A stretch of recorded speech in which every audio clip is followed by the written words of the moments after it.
Pemirsa, pertandingan sengit terjadi di lapangan Duta Jaya Basketball Court pada ajang Nesqua Cup KU16. Tim Slime berhasil mengamankan kemenangan atas Mustang dengan skor 32-1.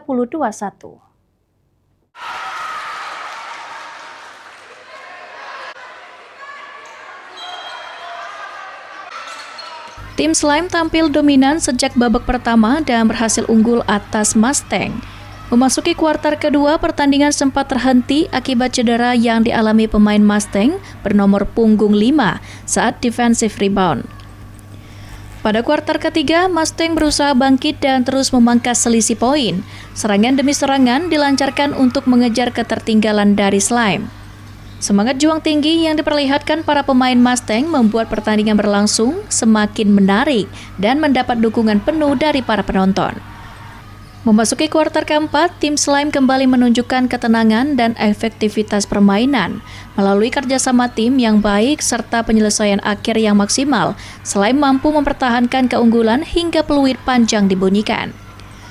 Tim Slime pun sukses memenangkan pertandingan dengan skor akhir 32-1 atas Mustang. Usai pertandingan, pemain Slime, Jericho dan Adlin mengaku optimis menghadapi laga-laga berikutnya. Keduanya menegaskan bahwa persiapan yang matang menjadi modal utama untuk terus melangkah dan meraih gelar juara pada ajang Nesqua Cup tahun ini. Kami di sini memenangkan pertandingan melawan Mustang. Perasaan kami sangat senang karena kemarin Slime sempat kalah di final KBL. Kalau kami latihan di sekolah masing-masing itu 3 bulan. Nah, kalau untuk klub itu dua kali cuman. Sementara itu, Fatih dari tim Mustang mengungkapkan bahwa kekalahan ini akan menjadi bahan evaluasi bagi timnya. Ia menegaskan seluruh pemain tetap bersemangat dan akan berjuang lebih keras untuk meraih kemenangan pada pertandingan berikutnya.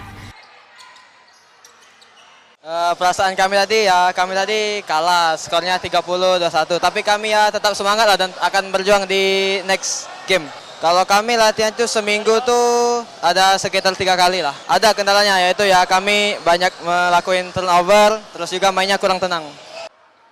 Rian Kusuma, PAL TV.